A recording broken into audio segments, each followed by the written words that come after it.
उपाशी आहे. सरकार तरी ऐकायला तयार नाहीये, प्रधानमंत्री तरी ऐकायला तयार नाही. तर तुम्ही काय, यावर तुमचं काय म्हणणं आहे? तर माझ्या मनात प्रश्न येतो, जर देशाचे प्रधानमंत्री आपल्याला ऐकणार तर कोणाचा ऐकणार? डोनाल्ड ट्रम्पचा ऐकणार का? डोनाल्ड ट्रम्प म्हणतो रशियाचं तेल घेऊ नका, प्रधानमंत्री तयार होऊन जातात. डोनाल्ड ट्रम्प म्हणतो टॅरिफ शून्य करून टाका, प्रधानमंत्री तयार होऊन जातात. आणि आम्ही काय मागतोय? आम्ही फक्त धर्मेंद्र प्रधानचा राजीनामा मागतोय.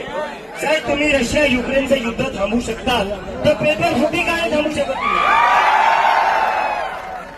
जर तुम्ही रशिया युक्रेनचं युद्ध थांबवू शकता तर धर्मेंद्र प्रधानसारखे छोट्या मंत्र्याचा राजीनामा का नाही घेऊ शकत तुम्ही?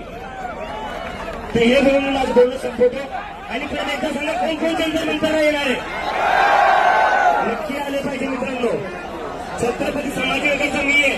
जर तुम्ही इथून सोबत नाही आले तर आपल्या इज्जतीचा प्रश्न आहे आता. तर येता ना नक्की. आणि इथं जेवढे टीचर्स आहेत, शिक्षक आहेत, रोहित सर आहे, मी यांना इन्व्हाइट करतो, एकदा प्लीज तुम्ही सगळे जंतर मंतरला या आणि एकदा विद्यार्थ्यांसोबत उभा राहा. आणि मला खात्री आहे जेवढे इथे शिक्षक आहे, नेते आहेत, ते सगळे जंतर मंतरला नक्की येतील. कारण की विद्यार्थ्यांसोबत सगळ्यांनाच उभा राहिलं पाहिजे. आणि पेपर कुठलाही असो तो ऑफलाईनच झाला पाहिजे, ऑफलाईनच झाला पाहिजे. जर पेपर ऑफलाईन नाही झालं तर सरकारला ऑफलाईन करून टाकू.